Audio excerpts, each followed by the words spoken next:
Hello, നമ്മൾ ഇന്ന് discuss ചെയ്യാൻ പോകുന്നത് ന്യൂക്ലിയർ മോഡൽസിനെ കുറിച്ചാണ്. Okay, nuclear models. Many of the ideas and methods we learned in studying atoms and their quantum behavior carry over to nuclear physics.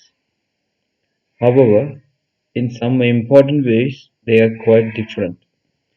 We don't really know what the nuclear potential is, but we do know that it has a central potential VOR and non-central part VOX. That is the first complication. We have learned it in the first module. Then second complication is the force on one nucleon not only depends on the position of other nucleons, but also on the distances between the other nucleons. These are called many body forces. That is the second complication. അപ്പൊ നമ്മള് atomic ഫിസിക്സിൽ എന്തൊക്കെയാണോ പഠിച്ചിട്ടുള്ളത് അതേ ഇത് theories നമ്മൾ nuclear case നമ്മൾ apply ചെയ്യല്. പക്ഷെ നമുക്ക് ശ്രദ്ധിക്കേണ്ടതായിട്ടുള്ള രണ്ട് പ്രോബ്ലംസ് ഉണ്ട്. അതാണ് നമ്മൾ ഈ 1 and 2 നമ്മൾ ഡിസ്കസ് ചെയ്തിട്ടുള്ളത്. So we construct a nuclear model, a simplified view of the nuclear structure that still contains the essential of nuclear physics. A successful model must satisfy two criteria. One, it must reasonably well account for previously measured nuclear properties, and second, it must predict additional properties that can be measured in new experiments. First നമ്മൾ shell model ആണ് discuss ചെയ്യുന്നത്. നമ്മൾ atomic ഫിസിക്സിലും നമ്മൾ shell model പഠിച്ചിട്ടുണ്ട്. Same model നമ്മൾ ഇവിടെ implement ചെയ്യാൻ ശ്രമിക്കുകയാണ് ചെയ്യുന്നത്. Nuclear physicists therefore attempted to use a similar theory to attack the problem of nuclear structure. The hope of similar success in clarifying the properties of nuclei. In the atomic shell model, we fill the shells with electrons in order of increasing energy. 1s2 2s2 നിങ്ങൾ പഠിച്ചിട്ടുണ്ടാവില്ല. Consistent with the requirement of the Pauli principle. Pauli exclusion principle നമുക്കറിയാം. When we do so, we obtain an inert core of filled shell and some number of valence electrons. The model then assumes that atomic properties are determined primarily by the valence electrons. When we try to carry this model over to the nuclear realm, we immediately encounter several objections. In the atomic case, the potential is supplied by the Coulomb field of the nucleus. The subshells or the orbits are established by an external agent, Coulomb force. We can solve the Schrodinger equation for this potential and calculate the energies of the subshells into which electrons can then be placed. In the nucleus, there is no such external agent. The nucleons move in a potential that they themselves create. Another appealing aspect of atomic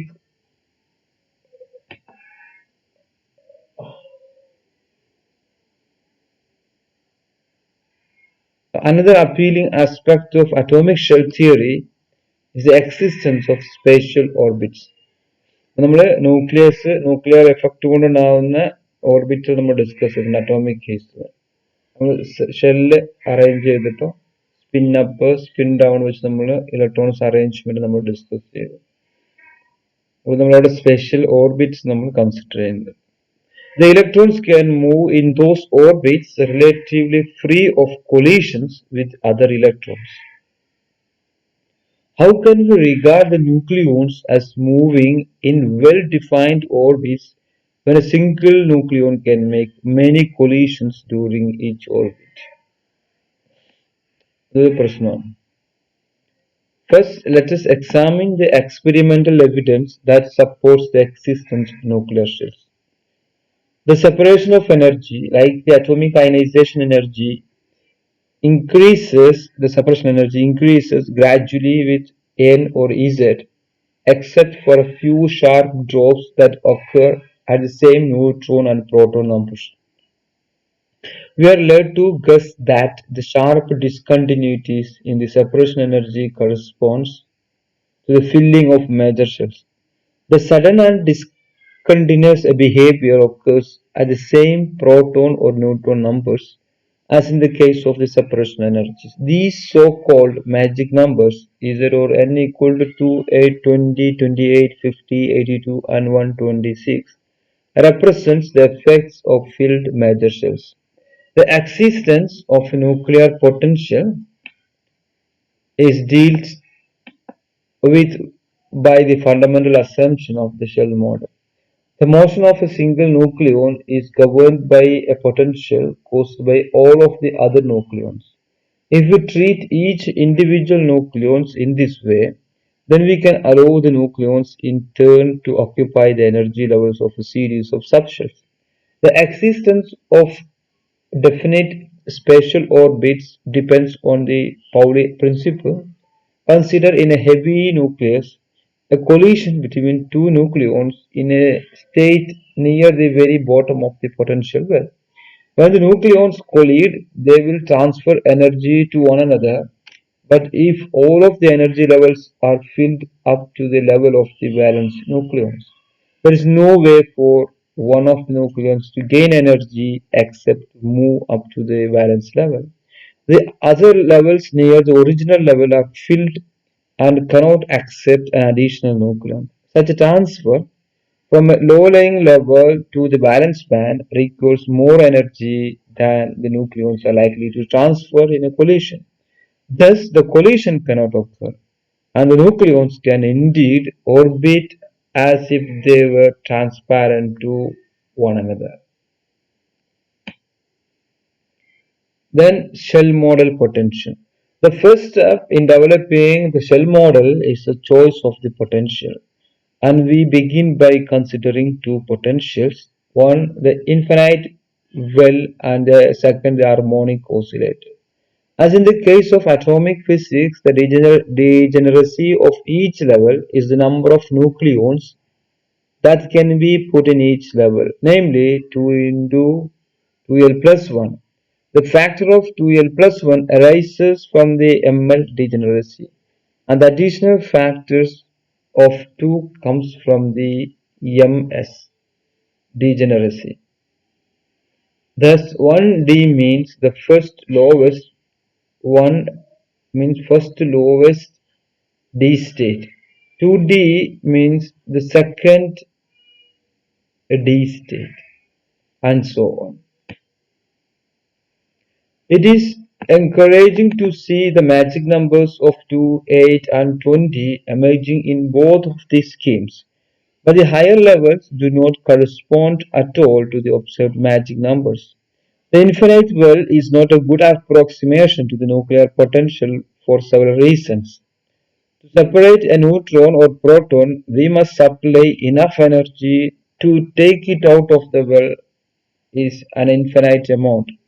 In addition, the nuclear potential does not have a sharp edge, but rather closely approximates the nuclear charge and matter distribution, falling smoothly to zero beyond the mean radius r. The harmonic oscillator, on the other hand, does not have a sharp enough edge, and it also requires infinite separation energies. Instead, we choose an intermediate form V of r equal to minus V0 by 1 plus e power r minus r by a, and this potential is plotted here, minus V0, and this is r, and you can see that it does not have a sharp edge.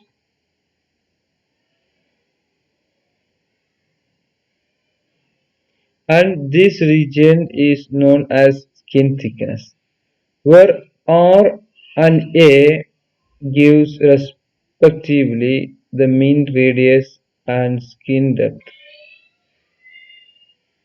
and skin thickness, where R is already calculated as 1.25 per 1 by 3 Fm, which is already discussed in module 1, and A also the value of A is discussed there as A equal to 0.524 femtometer.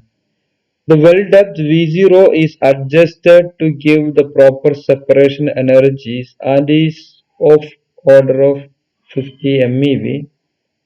The resulting energy levels are shown in the below figure. Okay.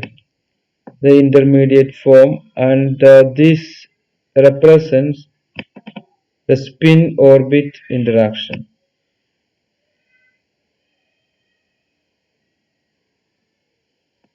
This is the intermediate form with spin orbit. Okay, you can see the magic numbers 2, 6, 8, 10, okay, 2, 8, 20, 40, like that. As we go for higher and higher in energy here in this left, in the right side, the spin energy, you can see that more splitting is occurring. The splitting becomes more and more severe, eventually becoming as large as the spacing between the oscillator levels themselves. Then spin orbit potential. In the 1940s, many unsuccessful attempts were made at finding the needed correction. Success was finally achieved by Mayer, Haxel, Hughes, and Jensen, who showed in 1949 that the inclusion of a spin orbit potential could give the proper separation of the subshells. In atomic physics, the spin-orbit interaction, which causes the observed fine structure of spectral lines, comes about because of the electromagnetic interaction of the electron's magnetic moment with the magnetic field generated by its motion about the nucleus. The effects are typically very small, perhaps 1 part in 10 power 5 in the spacing of atomic level. No such electromagnetic interaction would be strong enough to give the substantial changes in the nuclear level spacing needed to generate the observed magic numbers. From the scattering experiments, there is strong evidence for nucleon spin orbit force. The spin orbit interaction is written as VSO spin orbit of R L dot S, but the form VSO of R is not particularly important. It is the L dot S factor that causes the reordering of the levels.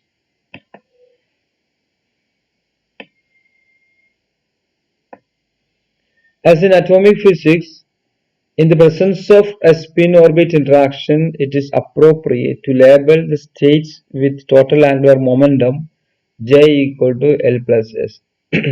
A single nucleon has S equal to half, so the possible values of the total angular momentum quantum number are J equal to L plus half or J equal to L minus half, except for L equal to 0, in which case only J equal to half is allowed.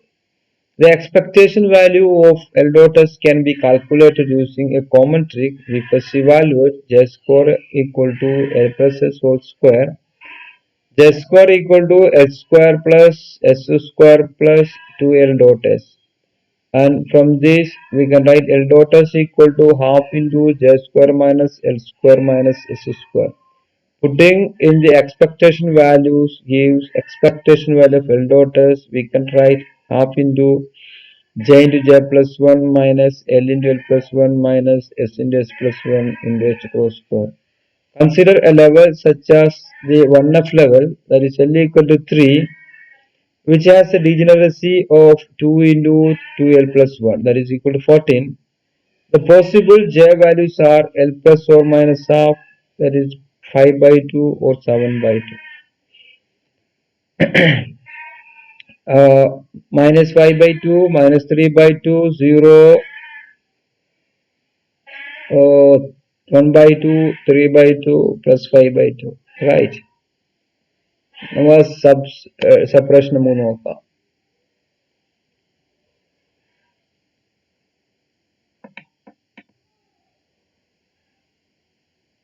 Okay, 6 5 by 2, yes, 6, okay, 6 electrons, 6 nucleons.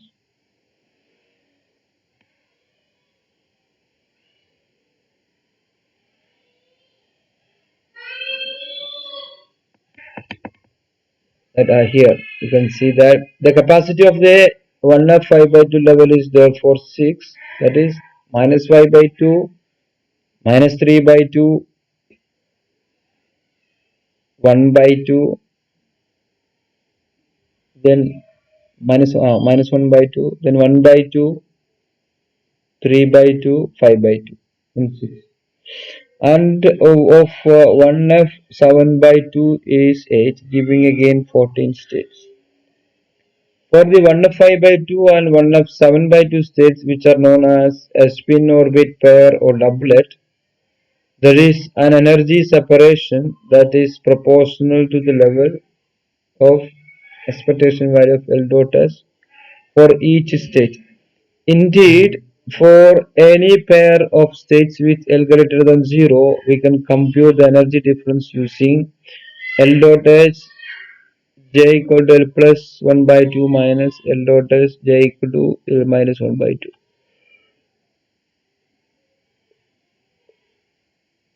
which gives 1 by 2 into 2L plus 1 H cross square. The energy splitting increases with increasing L.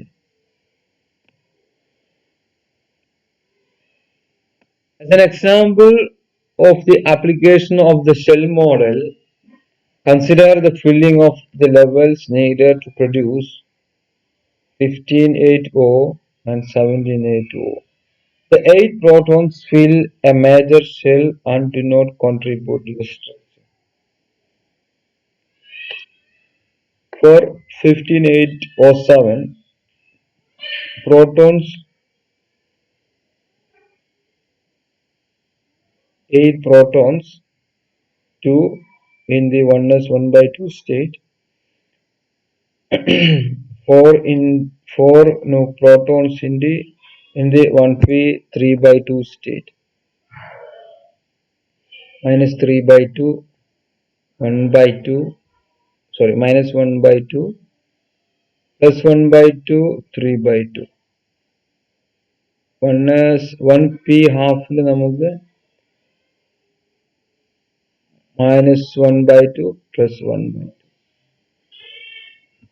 Okay, neutrons, here you can see that only 7 neutrons, 2, 3, 4, 5, 6, 7, 7 neutrons, 1 is vacant. So this gives the properties for the nucleus. Here this is valence or valence shell. You can see that this is 1 is valent. The filling of shells 15O and 17O. The filled proton shells do not contribute to the structure. Properties of the ground state are determined primarily by the odd neutrons. Here you can see that this 1 d5 by 2 is unfilled because of neutrons. One shell is filled. Okay. It's quite similar to the nuclear atomic shell model.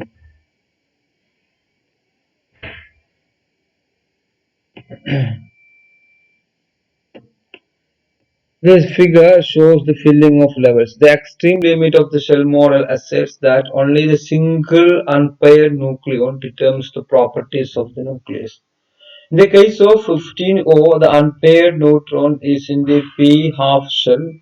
We would therefore predict that the ground state of 15O has spin half and odd parity, since the parity is determined by minus 1 of L. The ground state of 17O should be characteristics of a d5 by 2 neutron with spin here, with a spin 5 by 2, with a spin 5 by 2 neutron. Yeah. with spin 5 by 2 and even parity. These two predictions are in exact agreement with observed spin parity assignments.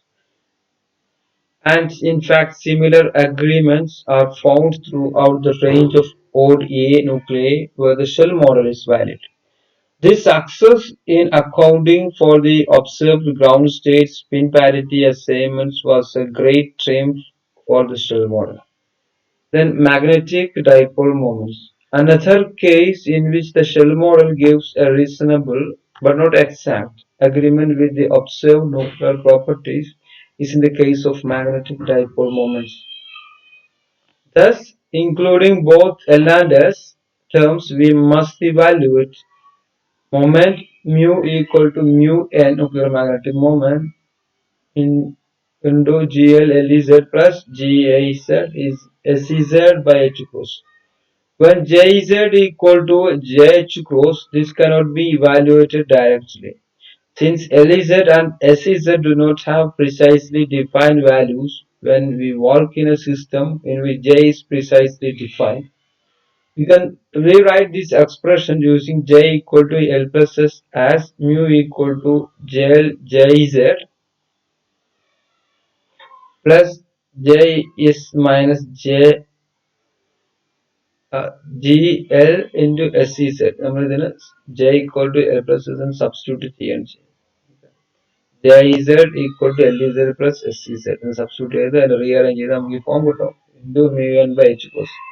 And taking the expectation value when Jz equal to Jh cross, the result is expectation value of mu equal to GL J plus GS minus GL expectation value of SEZ by H cross into mu n.